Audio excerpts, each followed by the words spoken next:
Welcome back. तो friends, अभी का वीडियो है Indians are the most successful race in the world. अरे वाह, मेरे को लग रहा है इतने कमाल जो हो रहे हैं उससे तो लगेगा। देखो भाई, एक अभी हमने किया कि मिस यूनिवर्स कौन बना है ठीक है ना।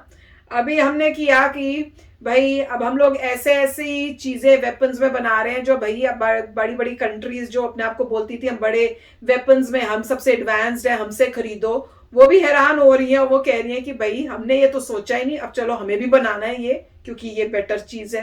तो वो भी हो रहा है। तो हर एंगल में, खाने में हम नंबर 1 हो रहे हैं सप्लाई करने में, मेडिसिन में भी हम हैं, और हम सीईओज भी बन रहे हैं बड़ी बड़ी कंपनीज के।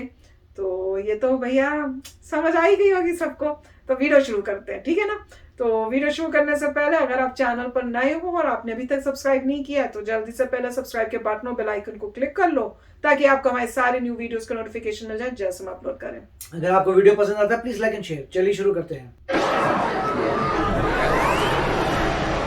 The Indian diaspora is killing us. Okay, they are. Not they literally. Are. Not literally, but and maybe in a good way, but killing us in terms of competition. Okay, people are traveling from India to all different countries all throughout the world, and they are more successful than the general population. That is true in almost all the countries that they're in. Yes. And it's certainly true here in the United States. It is. So I'm going to give you a couple examples. Put up the graphic. It's Indians versus general population in the United States. Just to give you an example of how much they're better in terms of education and employment. So the Indian diaspora in the U.S. is only 1%, except when it comes to graduate school population in the top universities in the United States, they make up 13% of the population. By the way, they're not even close to 1% of the population. They're less than 1%. Yeah. And they have 13%. That's a giant number of the graduate students. In the United States, 67% of Indians have bachelor's degrees. Now compare that to 28% of the general population in the United States. Beating you with a whooping stick. The average household income for Indians is $90,000, whereas the average household income for the general population in the U.S. is $50,000. That is a giant difference. Supposed to do, you take them out of the office and hit them with a stick a couple times. They will do. Okay. Now, look, we're giving you those numbers, one, because they're true and it's a news story. Two, because it's not because the South Asians are a better race or anything like that. When you go to India, some of the numbers are disastrous. 40% of the population lives for $1.25 a day or less, okay? And their life expectancy in Mumbai is 56 years old. It's disastrous. It's obviously not genetic. It's not a race thing. It's not any of that. It's that in the diaspora, in the Indian community, there is this work ethic. There's an expectation of going to school and doing exceedingly well.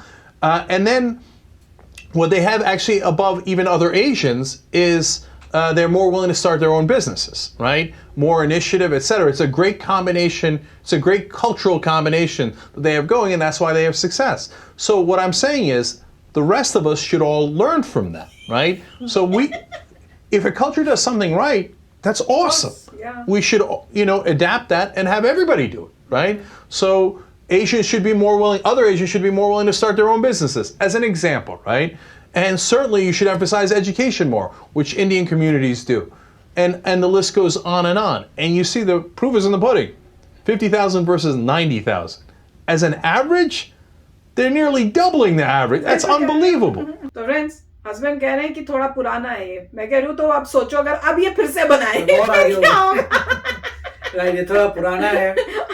CEO तो सब हो गए, तो तो थोड़ा अभी आगे और हो गए इंडियन अमेरिकन, तो कोई बात नहीं। मगर इनका पॉइंट अच्छे, मतलब ये एजुकेट करने की कोशिश कर रहे हैं कि आप भी ऐसा करिए जैसे वो कर रहे हैं। और डेफिनेटली अभी तो मेरे ख्याल से 1% से ज़्यादा तो शायद हो ही गए हैं। और काफ़ी इम्प्रूवमेंट्स आ रही हैं, क्योंकि जैसे जैसे जनरेशन सबके आगे बढ़ रही हैं तो इंडियन अमेरिकन भी तेज़ी से आगे बढ़ रहे हैं, तो काफ़ी अच्छी बात है।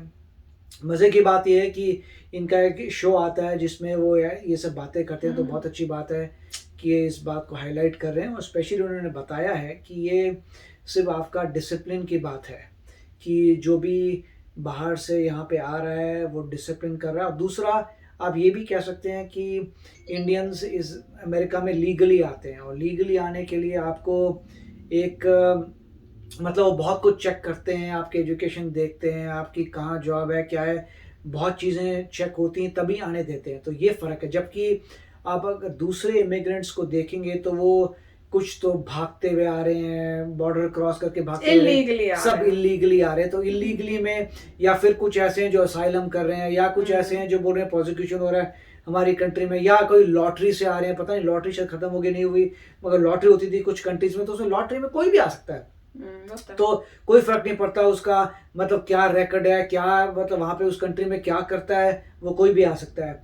तो उससे क्या है, जब आप ऑलरेडी इतनी मेहनत कर रहे हैं, मतलब एशियंस को आने से पहले 1000 चीज़ें चेक कर रहे हैं कि भाई क्या तुम्हारी एजुकेशन है, कौन सी जॉब करोगे, क्या हमारे लोगों के पास वैसी जॉब्स एक्सेस हैं, कोई डॉक्टर्स आ रहे हैं तो डॉक्टर्स आ रहे हैं, वो कहाँ पे काम करेंगे, कोई रिमोट एरियाज में काम करें, तो ऐसे बहुत सारी चीज़ें जब वो देखते हैं तो उसके अकॉर्डिंगली अगर आप किसी भी कंट्री के बेस्ट लोग लेंगे तो यहाँ पे आपको बेस्ट रिजल्ट ही आएगा।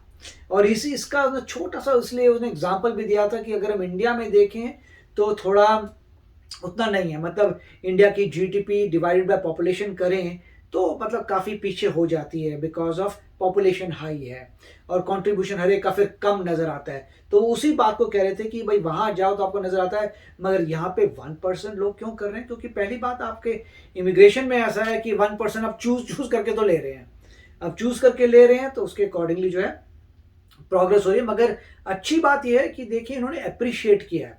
पर अगर चूज करके ले रहे हैं तो और जगहों पे भी कई जगहों से चूज करके भी ही तो आते हैं ना, खाली इंडियंस ही थोड़ी कोई चूज करके आ रहे हैं, और भी तो जो आते हैं कई कंट्रियों से वो भी तो चूज करके आते हैं, पर हाँ, वो तो इतना उनकी- वेल नहीं कर रहे हैं। अभी अगर आप ये भी तो देखें सोचने तो की बात सबसे हाईएस्ट जो है मेरे ख्याल से वियतनाम के लोग हैं और फिलिपिनो है। वियतनाम के लोग हैं क्योंकि जब वियतनाम वॉर हुई थी तो काफ़ी लोग इधर आ गए थे, तो वो उनमें उन्होंने चेक नहीं की उनकी एबिलिटी। जो फिलीपींस है, एक समय फिलीपींस अमेरिका की कॉलोनी था, तो वो आ गए, उन्होंने कोई चेक नहीं की। उसके बाद जो है बहुत चाइनीज़ हैं, उनकी भी चेक करते हैं वो लोग भी काफ़ी सक्सेसफुल हैं। तो उसके अलावा जब भी इमिग्रेशन या तो वो इलीगल आ रहे हैं या कम क्वांटिटीज़ में आ रहे हैं या बिना किसी इन चेक्स के आ रहे हैं, तो ये फ़र्क पड़ रहा है। इसीलिए आपको वर्ड सुनने में आता है ब्रेन ड्रेन। तो मतलब कहने की बात यह है कि उन्होंने एक लेवरेज किया है कि जहाँ पर भी अच्छे लोग हैं आप अभी तो ले लीजिए और उससे अपनी कंट्री को आगे करिए। जो भी है, तो जो भी है, जो मगर भी है बहुत ही जो भी बात है वो लोगों के सामने है। एक्चुअली अगर अभी करते तो उनको और ज्यादा शौक लगता, अब तो और भी मजा आता, उनको और ज्यादा शौक लगे, अरे ये तो और भी आगे बढ़ गए। अब वो वही तो कह रहे थे कि जो अमेरिकन हैं यहाँ के, उन लोगों को भी सीखना चाहिए कि भाई कैसे ये जो अच्छी चीजें हैं वो इंडियन से हमें भी ग्रैब करके उनको भी अपनी लाइफस्टाइल में उनको इम्प्लीमेंट करना चाहिए। राइट, यही अच्छी बात बोली कि सिर्फ 1% लोग हैं, 1% है, पर 13% जो उसको 1% का मतलब क्या है कि अगर आपके सामने 100 अमेरिकन को खड़े करें उनमें से एक होगा इंडियन, राइट। सोचिए आपके सामने 100 बंदा खड़ा कर दिया, एक बंदा इंडियन, पर अगर आप पढ़ाई में देख रहे हो तो 100 खड़े करो तो 13 बंदे होंगे। और अगर आप उनके वो देख रहे हो कि कितना कमाई हो रही है तो नॉर्मल बंदे की हो रही है, यहाँ पे वो होगी 50 और यहाँ पे होगी उसकी डबल होगी, उसके साथ डबल होगी। हाँ, तो ये बस यही मेरे ख्याल से फर्क है। और मगर अच्छी बात है, बहुत अच्छा लगा, मजा आया सुनने में। तो चलो फ्रेंड्स, चलते हैं, मिलेंगे नेक्स्ट वीडियो में बहुत ही जल्द। Till then take care and bye bye. तो अगर आप मेरे इस चैनल पे नए हो तो जल्दी से सब्सक्राइब के बटन को हिट करो और बेल आइकन को क्लिक करो ताकि आपको मेरा जब नया वीडियो मैं लगाऊं आपको उसके बारे में जल्दी से पता चल जाए।